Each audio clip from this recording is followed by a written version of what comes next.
I remember our mentor, he specifically asked us, what do you actually want out of your life? And we both looked at each other and were like, oh, yeah.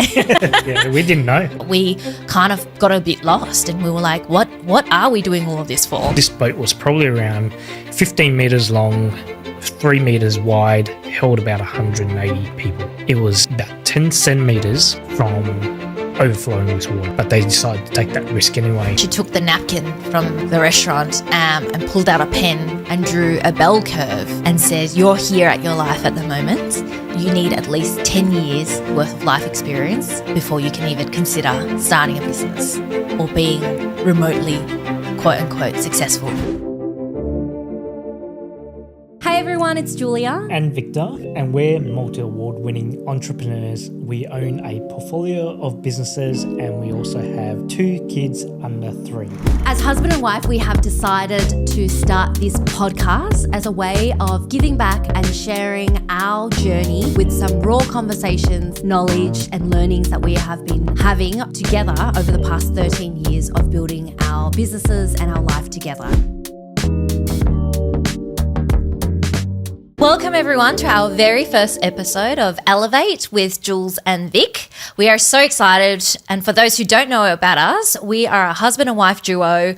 We're business partners, life partners. We are parents of 2 little kids under 3, and we are building an empire of businesses from the ground up.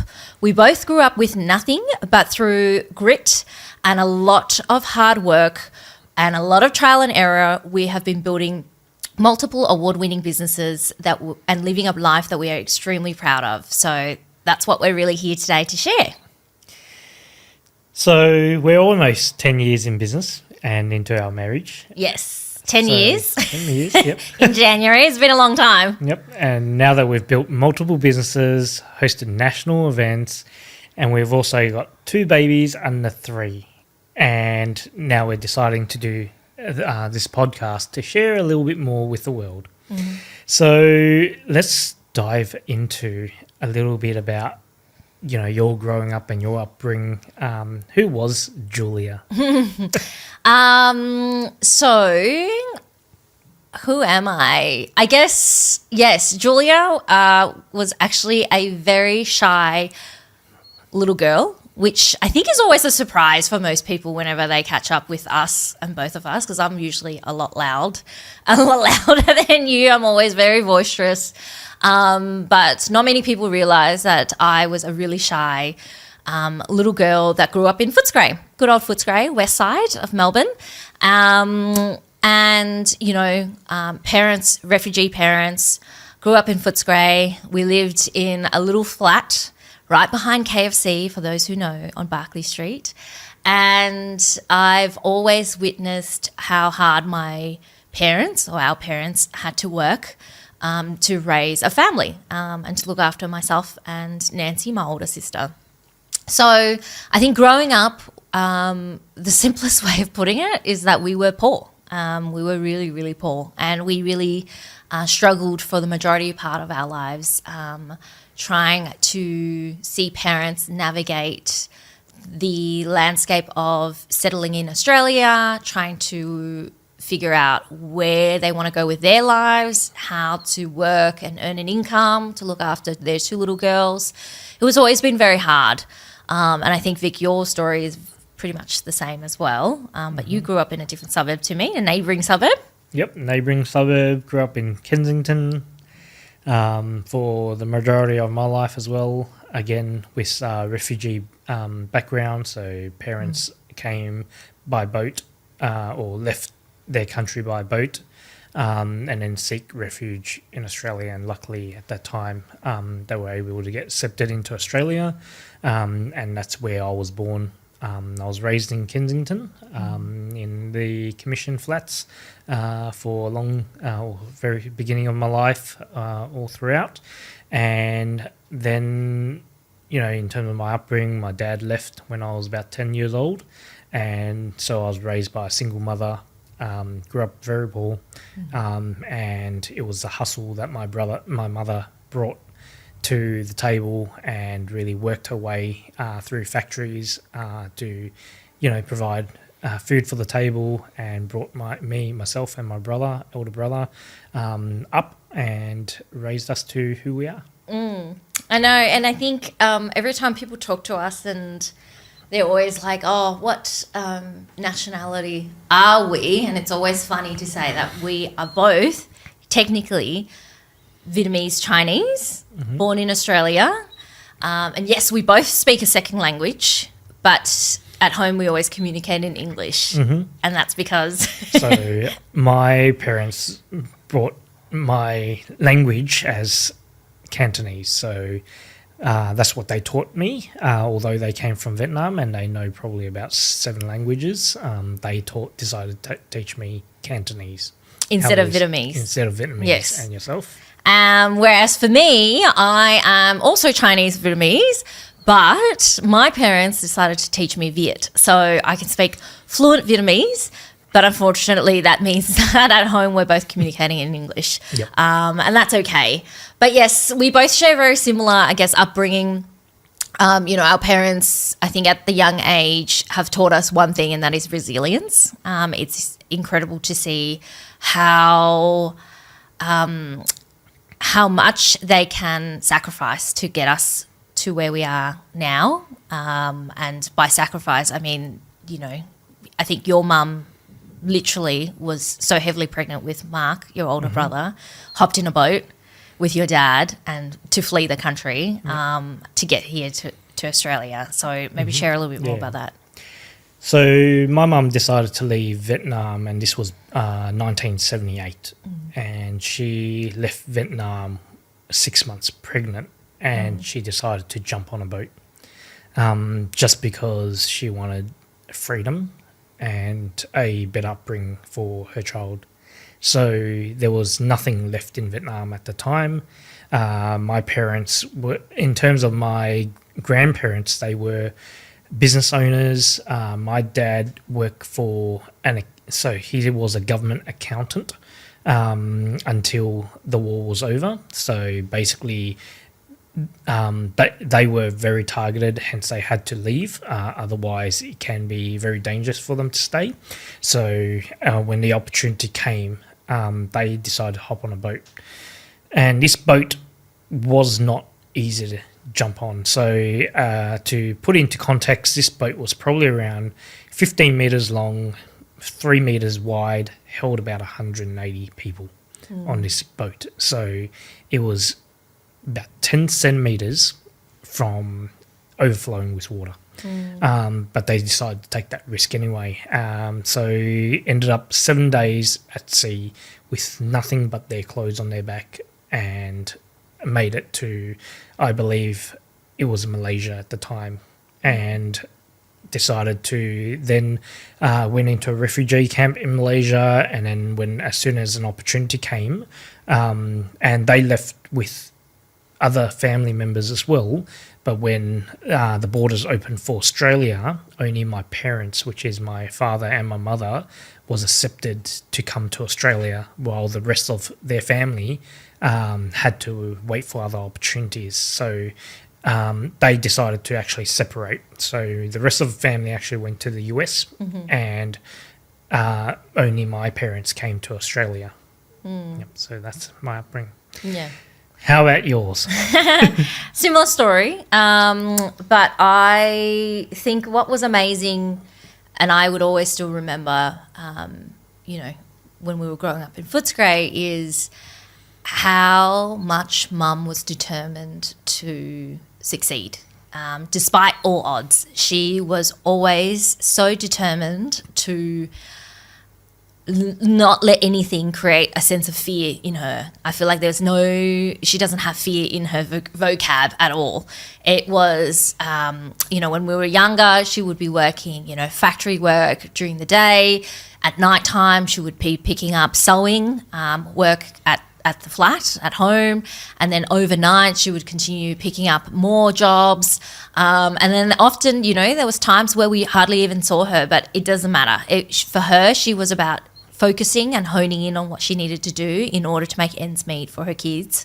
And I think that level of commitment and resilience is absolutely incredible. And I remember as a kid, she's always said to us that you need to focus on your education. You need to focus on studying in order to break the cycle of disadvantage in our family. And that was the driving force behind everything that I was doing. So as you know, and as many of our friends also know, that I am obsessed, absolutely obsessed with finding ways to keep working, finding ways to really stay focused. And, when I was in high school, it was about studying, go to university, it was about volunteering, getting networking and opportunity. And then, of course, in our early days of starting business, it was about finding the clients, fulfilling the jobs, doing a great job and growing the business.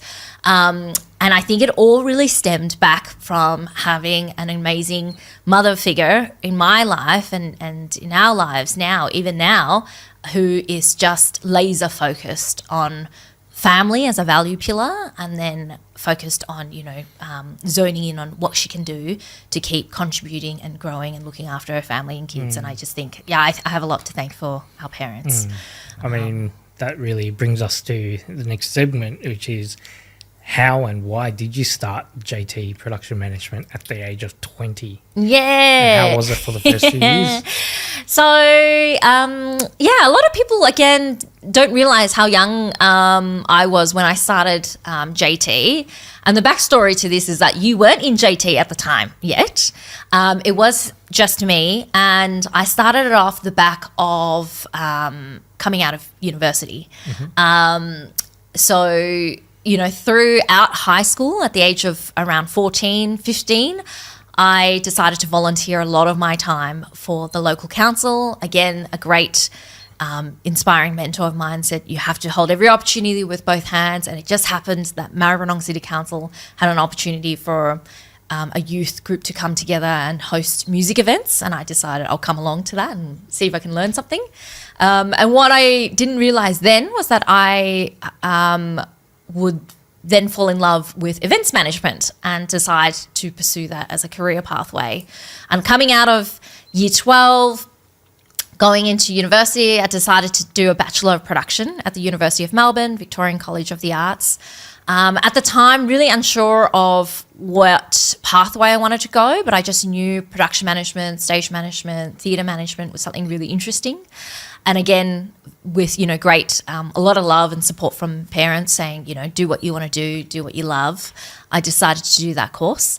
Whilst still wanting to volunteer my ass off, because I think, again, just taking it back to mum and her ability to just work at every single hour of her life, I feel like there was no excuses for me. So every moment that I could, I was continuing to volunteer for different organisations, for university groups, and just networked my way through it.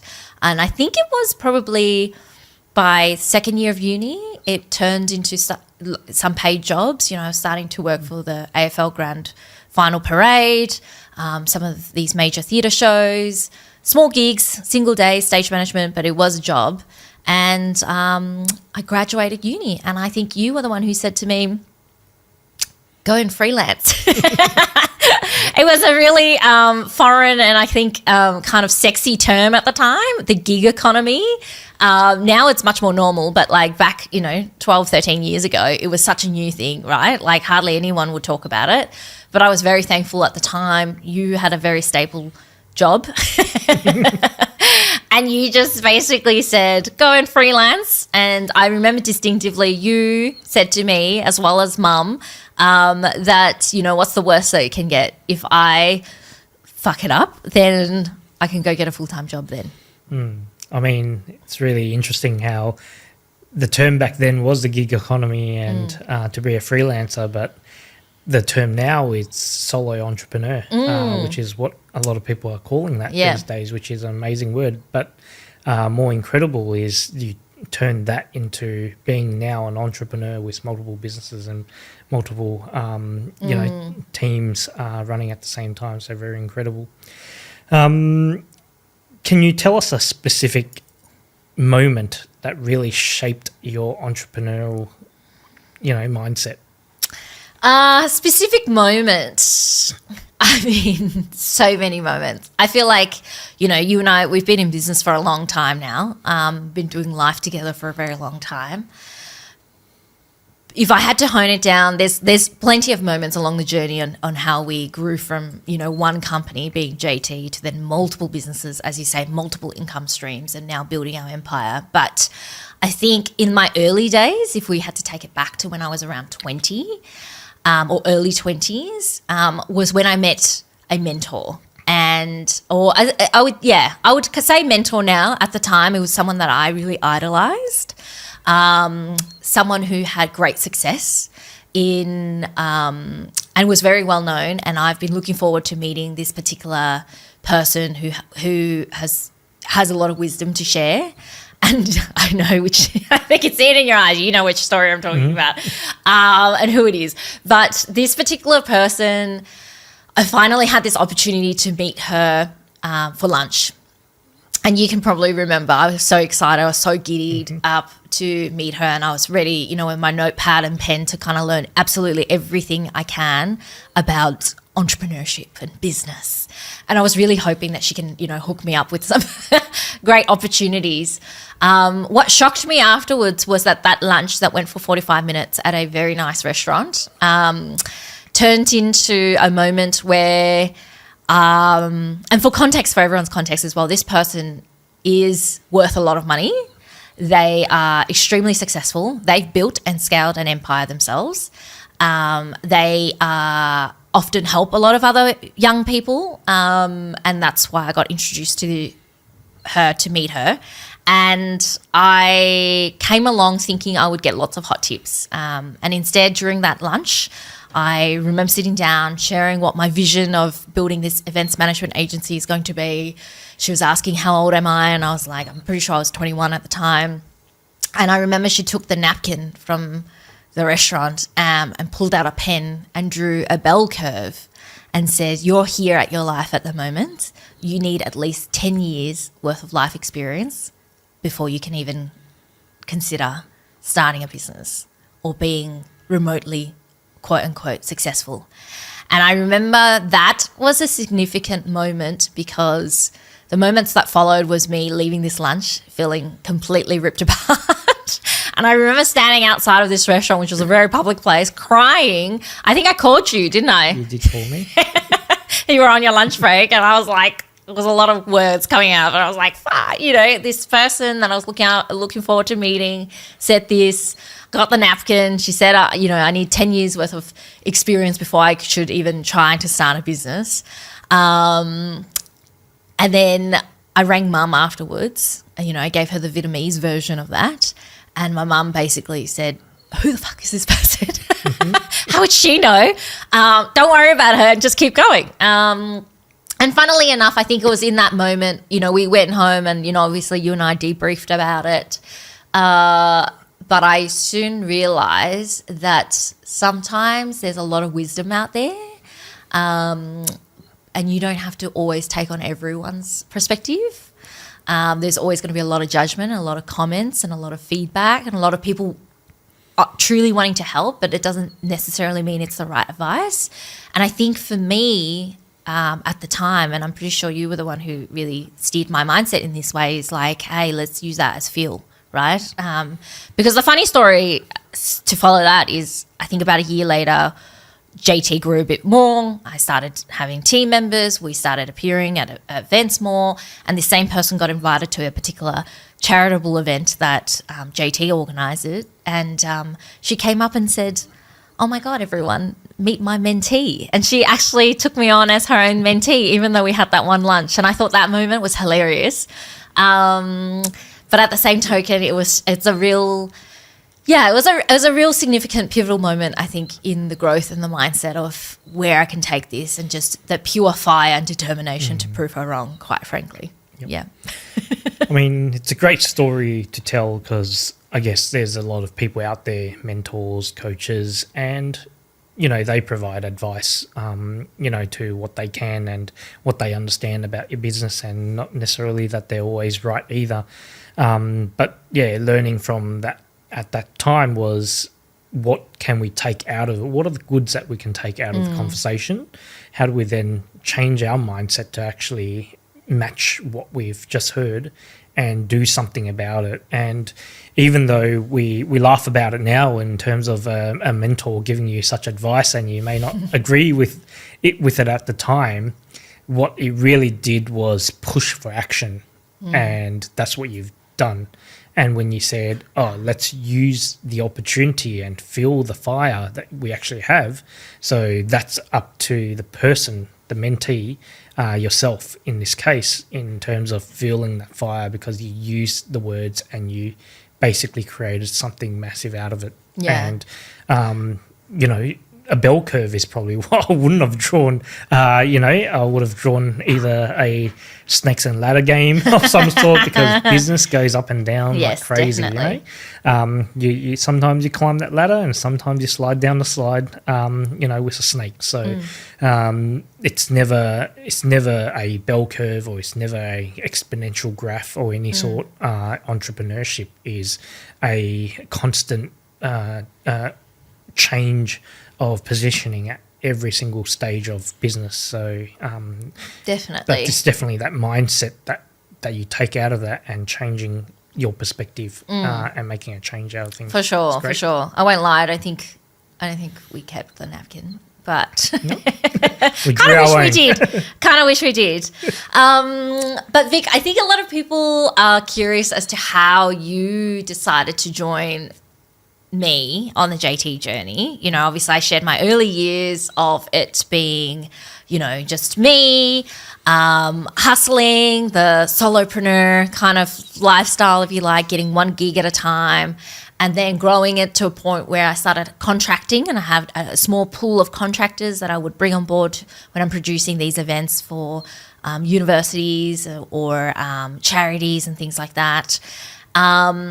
And then we got to a point where it started tipping. It started getting quite busy, and we were going from having contractors to me really considering quite seriously about employing people, which was probably, 8 years ago. And at around the same time, we had a lot of discussion about life, about where we want to go and where you were, and we decided to join forces. But maybe just to backtrack, I guess, for a bit of background for everyone, what was your initial profession? So, growing up with our family background, our parents are always pushing for education, and the typical path would have been, either being a doctor, a lawyer, a finance person, an accountant, engineer, or engineer. Those are the 4 pathways that we have, in front of us, which is what our parents push for. So I didn't make it to being a lawyer or a doctor, unfortunately, but I got into finance. So got a finance degree, studying economics and finance, and then coming out and started working in the banking sector. And I spent over a decade there. And during the time, learnt a lot of things. Being young in a banking industry, there was a lot of challenges naturally. But I found myself climbing this corporate ladder. And by the time that I've left the bank to join JT, I was a incredible finance manager. I was probably 3rd in the region, or top 3 in the region, and was doing really well financially, and it was very rewarding. But at the time, you were the breadwinner. You were bringing home all the bread and the butter and everything else. I was bringing the bread and the butter, and I was thankful for the opportunity to work for the banking sector, because it did generate a lot of income at the time. But I felt that there was passion and ethics, and I was missing a lot of that. I looked at the corporate ladder and where do I go next? And there's this ladder that doesn't seem to ever end. So, how do you climb yourself really to the CEO position, and will you ever get there in one lifetime, in one career? And I found myself very tired of that. and I calculated my next moves, and the moves did not make sense from how much time I need to put into that industry to get there. So when the opportunity came to join forces, and although we were a very young company at the time, when we were calculating the maths and calculating the opportunity, we did have some significant contracts that you have generated during your time, and you're saying, I need help because you can't deliver these on your own.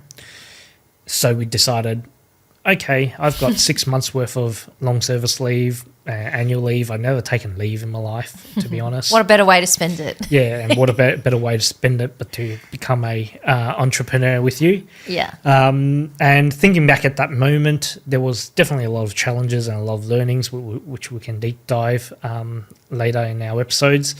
But it was really exciting at that time. I remember we were going to make some moves, and we went to hire people. Yeah. So it wasn't just one. We hired a team and quickly scaled to probably five people in total working for the company, if not more.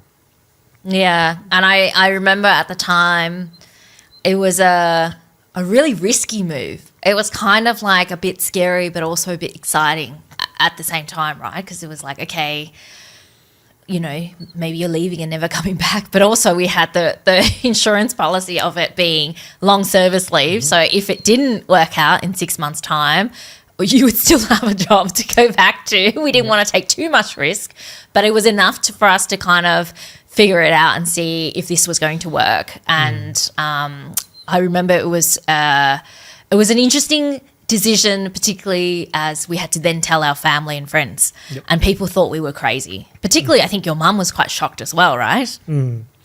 And yeah, definitely shocked.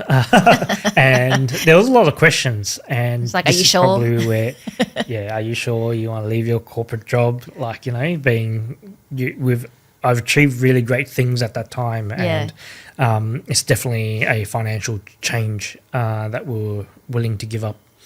But we also had, at the time, I did have good managers that were allowing those conditions as well for me to step away from, the banking job to trial what our future was.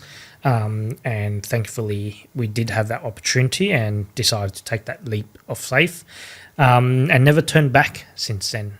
So really excited and looking back in the last few years, this is where we really scaled, particularly during COVID and after what happened during COVID and being an events management company. There was a lot of things that we had to go through. Yeah, but it wasn't easy, right? If we had to just take a flip back to when we started working together 8 years ago. Yep. It was not easy, and it was somewhat traumatic at the best of times too. But how did you personally find the transition of going from corporate finance, banking, a place where there was, lots of systems and processes to a little business like mine at the time where it was chaotic, it was new. How did you find it? A couple of words I would say is it was challenging. Yeah. And the reason why it was challenging is because,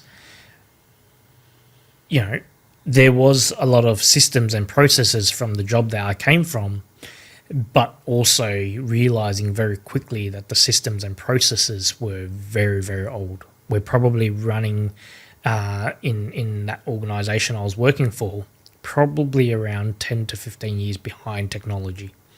Which then made it very difficult because I thought, being a major corporation that you're ahead of the game all the time. But then when I'm looking back and looking at the systems and processes that we were creating in our business and the way we were using technology was such a big game changer for me. And very quickly I realized that there was a lot of learnings that I had to do. I was really good at my banking job, but when I came into a business that is a new industry for me, I realized how quickly I had to learn a lot of things, a lot of processes, a lot of systems, a lot of technology, and upgrading my mindset in how we operate as well. That is no longer do A, B, C, D in the steps that has been provided to you, but now you're creating your path, and how do you actually walk this path is something that you have to create yourself.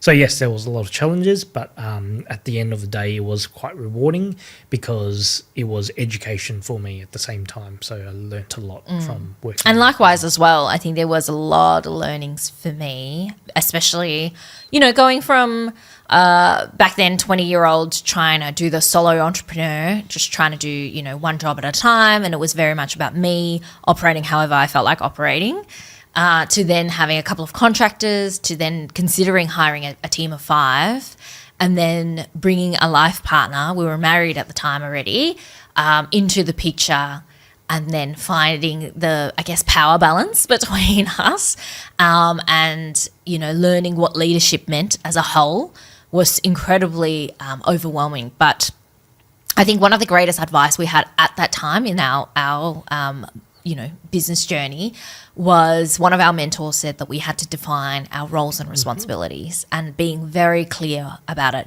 not making any assumptions, because the assumption is the death of us, being very, very clear in terms of who's doing what, and putting the ego aside as well. And I think that was a big thing. Like once we got there and we literally sat down and wrote each other's, job description, we lent in on our skill sets more, definitely with your financial side of things, and mine was in the creative aspect of the business. We were really able to kind of be more yin and yang about the business growth. But I would say even, from that moment to now, 8 years on, there's been so many leadership learnings along the ways, which we can share at another episode. But I just remember distinctively in those kind of first couple of months of early days, there was a lot of, should you go back to your job? Are we still going to be married after this or not? Yeah. But I'm very glad that we pulled through, because obviously I'm, the life that we have now is incredible, and I'm very grateful for that. Now, one of the sayings I think we've also really loved hearing and loved listening to is the fact that the empire, or what we're building, isn't built in a year. It's built over late nights, failures, and shared vision. And I think shared vision is such a big thing between both you and I. Back when I was 20, JT was simply an events management agency. But now, fast forward, JT Group as a group of businesses is about creating impact and building better communities. And we've really, really focused and honed in on defining why we're doing it and who are we doing it for. And I know, that deep down this philosophy of value and impact is so incredibly important, not just to me, but also yourself.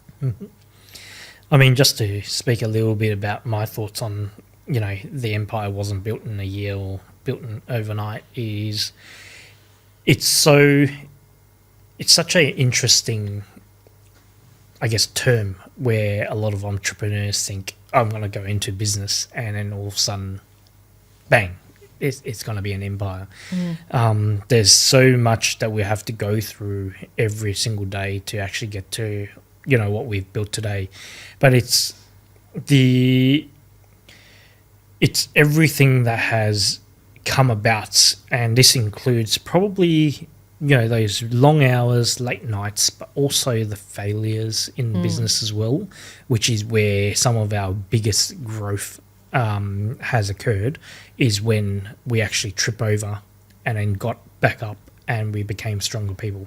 You break a bone, the bone heals and it gets stronger. And that's probably where we've done that enough times to actually go, okay, we failed enough times. How do we get better and better and better every single time? And that's probably where, built us to the point that we're at now, and still continuing to learn and still continuing to make mistakes and allowing these failures to happen so that we're growing ourselves as much as possible. In terms of shared vision, I think this was a really important part, and it actually took us quite a while to find this shared vision. Yeah. We probably found this vision, I would say, during COVID. During COVID, yeah. Was what I would say. So there's a number of years that we were operating before COVID, but it was during COVID, when we experienced some phenomenal growth at the time, and we decided After almost losing everything. Though. almost after losing everything, yes. Yep. So during COVID, we lost all of our contracts, and we had, a couple of months to try to turn that around. And it was an incredible time of, distress, as well as some wins at the time as well, which we can explain in another episode. But it was we went to our mentor, and we needed some help in terms of getting our vision and some clarity around that, because we didn't actually know what we were, or what our business was all about, or what we were working towards, right? Because I think we were getting to a point where we innovated, and we were literally saving our dying events agency, thanks to COVID, and resurrecting it back to life with our team. And we were doing so well. Like, we were growing, scaling. We had government organisations saying, come organise our virtual events for us, and doing all of these things. But I think you and I felt kind of a bit at a loss, because we were like, okay, but where to now? Do we keep growing? Do we keep scaling? But what are we doing it for? And who are we doing it for? And I think, in that kind of mentoring session that we had, I remember our mentor, he specifically asked us, what do you actually want out of your life? And we both looked at each other and were like, oh, yeah. Yeah, we didn't know at the time. Yeah. What are we doing it for? Yeah, we're like, what do we want? We didn't have kids at the time. We were living a happy life. But we were like, what are we doing? What are we doing it for? And it's funny, and I think back about it now, and I do think it's to do with our upbringing as well, like with parents who came with nothing, that really laser focused in on growing and just survival mode, that I think both you and I carried through that a lot, because we were just survival mode, just trying to make sure we can make ends meet and do well, look after our team, make sure they are, able to pay for their bills and things like that we kind of got a bit lost, and we were like, what are we doing all of this for? And through a couple of those strategic sessions with our mentor, he really helped us define our purpose and the greater purpose other than just making money. Yeah. Yes. So an incredible session and an incredible outcome as well, because that really drives everything that we do from now on into the future. And we're still using those words now. Building better communities and making an impact is what we really valued personally. And this then translated into our businesses now, with that particular vision and mission, and that really helped us understand ourselves a lot better, as well as attract the talent that we need, and also attract clients that we wanted to work with as well. So it's an incredible moment for us. Yeah, for us, it became so clear. It became our North Star. And it really helped guide us in everything that we were doing, every decision we were making. We were able to go back to our purpose, our North Star, and go, is this in alignment? Does this make sense? If not, let it go and don't go down that path. And if yes, then we're hustling, we're going for it. And you're right, it helped us really attract the right team members around us, the right friendship groups around us, the right businesses as well, and opportunities. Having that clarity and vision of wanting to create greater impact and build better communities has really become who we are as individuals. And it is probably why we decided to start this podcast too, because honestly, we've got lots of things happening in our lives, with multiple businesses, 2 little kids. But we wanted to find the opportunity to sit down and have these chats, because I think it's really important to be able to share our journey and our leadership and our learnings, as well as our fuck-ups along the way with the wider community, so that people can hopefully find it interesting and learn and grow as well. Yep. So, on that note, to round it out for our very first pilot episode, perhaps just one growth tip that you could share with everyone and our listeners today. Vic, what would yours be? So, I would say make bold moves, but calculate your downside. So, in terms of what that really means is, in terms of where we're looking at into the future, is that there are certain risks that businesses need to take or business owners need to take. And making these really bold moves can either change your business trajectory, but you also need to calculate the downside. So how I'll break that down is what risk are you taking? How do you mitigate those risks? How do you calculate those clearly and you understand exactly what you're looking into? And then how do you then reduce as much as possible the opportunity for bad risk to happen? So if you know how to mitigate risk, your downside will be much lower, so that you can focus on making those bold moves and going forward with business. Yep. How about yours? Yeah, I like that.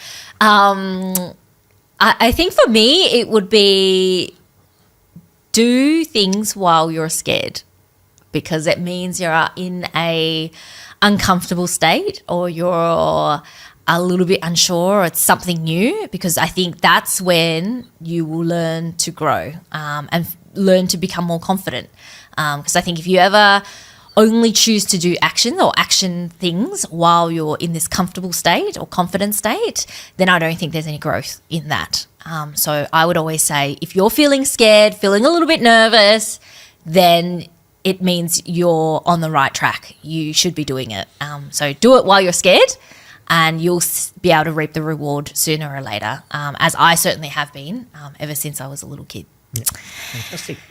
Yay! I think that's the end of episode 1. So we survived it. We didn't break out into an argument. So I think that's a good start. If anyone has any ideas on what they want to hear more about, don't hesitate to let us know. Please follow us on social media. Give this channel some love. We are people who are usually behind the scenes, so it is taking us a lot to actually get in front of a camera. So we appreciate any feedback, love, and the share that you might be able to send our way. So thanks, everyone. Hope you enjoyed it.